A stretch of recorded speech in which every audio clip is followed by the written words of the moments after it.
Iran के supreme leader ayatollah Ali Khamenei की मौत के बाद एक तरफ जहां ईरान में खुशी का माहौल है, लोग सड़कों पर नाच रहे हैं, गा रहे हैं, वहीं दूसरी तरफ पाकिस्तान में मातम का माहौल है। पाकिस्तान में अमेरिकी कॉन्सुलेट पर एक भीड़ ने तोड़फोड़ की, इसे आग के हवाले कर दिया। सड़कों पर पूरी तरीके से सन्नाटा फैला है। भीड़ की गिरफ्त में फिलहाल पाकिस्तान की सड़कें हैं। ऐसे में बहुत बड़ा सवाल यह उठता है कि क्या आसिम मुनीर किसी भी तरीके से पाकिस्तान को संभाल पाने में पूरी तरीके से नाकाम हो चुका है, और इस बात के मायने क्या है अमेरिकी कॉन्सुलेट पर हमला पाकिस्तान में एक भीड़ का करना। नमस्कार, मैं हूं आपके साथ अभिषेक पुंडीर और इसी विषय पर चर्चा करने के लिए मेरे साथ मौजूद है वरिष्ठ सहयोगी पंकज प्रसून। सर, बहुत स्वागत आपका। खामेनी की मौत और पाकिस्तान जल रहा है, ऐसा क्यों? जी जी बड़ा अजीब है अभिषेक। एक तरफ असीम मुनीर और शहबाज शरीफ, ये दोनों ट्रंप की तारीफ में कसीदे पढ़ रहे हैं।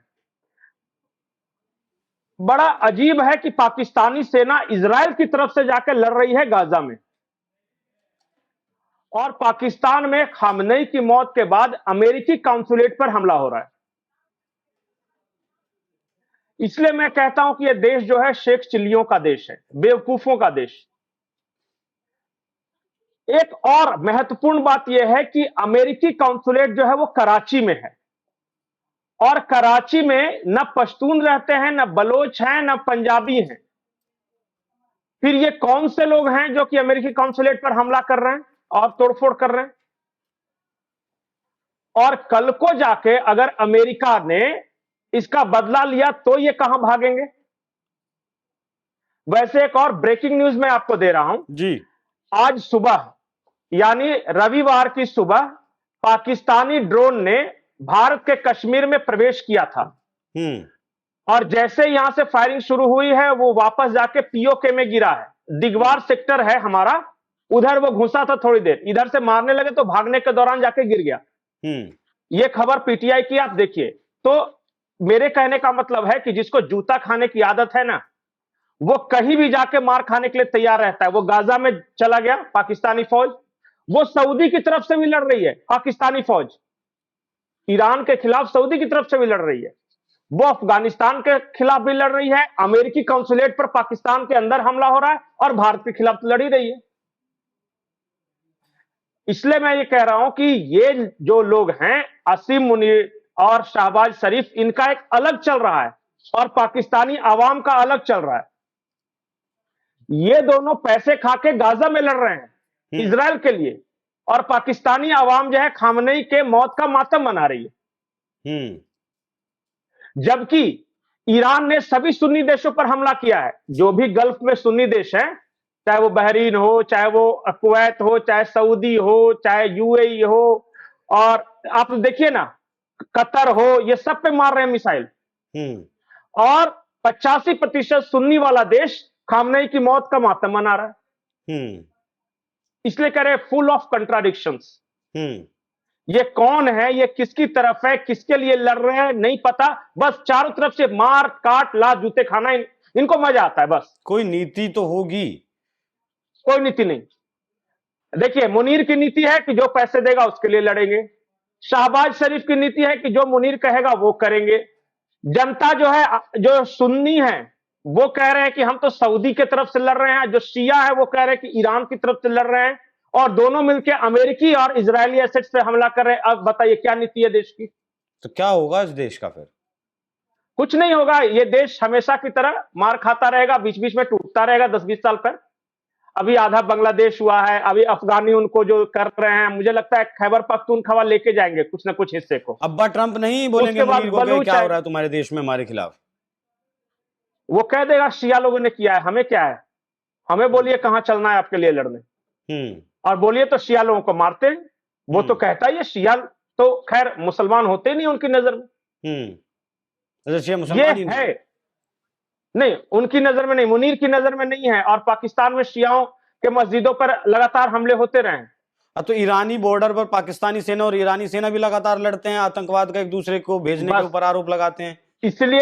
इसलिए अगर इस कंफ्यूजन में आप पड़ेगा ना कि पाकिस्तान किसकी तरफ है, तो पाकिस्तान थोड़ा सा ईरान की तरफ है, थोड़ा सा उससे ज्यादा सऊदी की तरफ है, उससे भी ज्यादा अमेरिका की तरफ है। अभी कुछ दिनों पहले तक तालिबान की तरफ भी था। और ये इजराइल की तरफ भी है, ये किसकी तरफ नहीं है ये बताइए।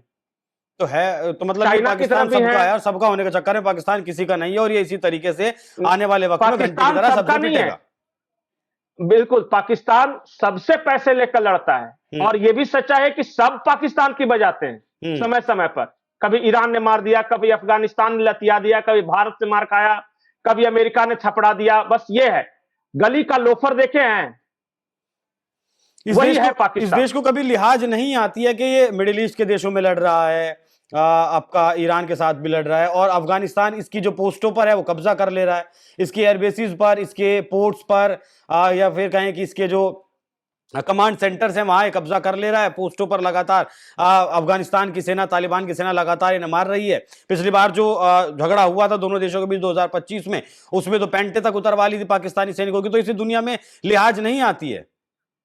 नहीं, लाज क्या आना इसको। जब पठान लोग, जब अफगानी लोग, इनकी आपको क्या लगता है आज पेंट नहीं उतरवा रहे हैं? एक से एक तस्वीर आ रही, देखिए ना पाकिस्तानी फौजियों की। देखिए, बेगैरत लोगों की कोई इज्जत नहीं होती। ये लात जूता खाते हैं, तमाशा घुस के देखते हैं। मैंने तो एक लाइन में कह दिया, पाकिस्तान गली का वो लफंगा है जो हर घर से गुजरने के बाद मार खाता है और अगले मोड़ पे झाड़ के फिर से तैयार हो जाता है और फिर वही हरकतें करता है। इससे ज्यादा इसकी कोई हैसियत नहीं। देखिए, अभी अफगानी मार रहे हैं, कुछ दिन बाद ईरानी भी इनको मारेंगे। जो भी आसपास का सब है सब मारेंगे, एक साथ मारेंगे सब, और मिलकर मारेंगे। और हाँ, और इजराइल ने तो कह ही दिया है ना कि हम तो अफगानिस्तान की मदद करेंगे। दुनिया में कोई भी बड़ा मुल्क जो है, पाकिस्तान जैसे देश के हाथों में न्यूक्लियर वेपन है, इसी से डरा हुआ है। तो वो चाहेंगे कि इस देश को किस तरह कंट्रोल करे या तोड़फोड़ करके इसको छोटे छोटे टुकड़ों में बांट के आपस में दे दे। न्यूक्लियर वेपन की क्या औकात है पाकिस्तान के, तो ऑपरेशन सिंदूर में दिखाई दी सर। यही, लेकिन वो चाहते हैं कि इसको डिसमेंटल करना है ना, किस तरह। अच्छा एक सवाल और मेरे दिमाग में आया। एक तरफ इन देशों की ऑपरेशन सिंदूर के बाद डील भी तो हुई थी सऊदी की और पाकिस्तान की, कि अगर हमला होगा तो मारेंगे। तो अब क्या ईरान को मारने के लिए जाएगा पाकिस्तान, या फिर तालिबान को मारने के लिए अब सऊदी अरब नहीं आ रहा है, कोई भी कहीं नहीं जा रहा है? अभिषेक, इनके डिफेंस डील की ये हाल है कि दोनों ने डील किया था कि अगर पाकिस्तान पे हमला होगा तो सऊदी पे हमला माना जाएगा, और सऊदी पे हमला होगा तो पाकिस्तान पे हमला माना जाएगा, और दोनों देश मिलकर लड़ेंगे। अब हकीकत यह है कि अफगानिस्तान जब पाकिस्तान को देने लगा खाने पीने भर, तो सऊदी ने कहा कि अफगानिस्तान मामले में थोड़ी ना ये डील हुआ था, हम इसमें क्यों पड़ने जाए। और जब सऊदी मार खाने लगा ईरान से, तो पाकिस्तान खामोश है। इनके डील की यही हकीकत है, कोई नहीं आ रहा है इनके लिए। सऊदी पर इसलिए ईरान हमला कर रहा है क्योंकि सऊदी जो है अमेरिका का पिट्ठू है। पाकिस्तानी को अगर पैसे देंगे तो अपने कुछ सैनिक भेज देगा लड़ने के लिए, इससे ज्यादा डील का कोई महत्व नहीं।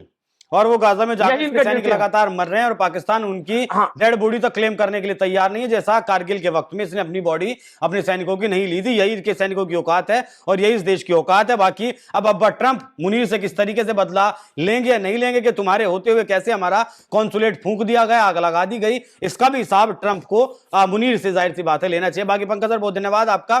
बाकी खामनेई की मौत के बाद पाकिस्तान जल रहा है, कितना जलेगा, क्या गृह युद्ध की तरफ ये देश एक बार फिर से जाने वाला है, इस पर अपडेट जो भी कुछ आएगी वो आप तक हम जरूर पहुंचाएंगे। फिलहाल इस खबर पर आपकी राय क्या है, कमेंट बॉक्स में जरूर दीजिएगा। नमस्कार।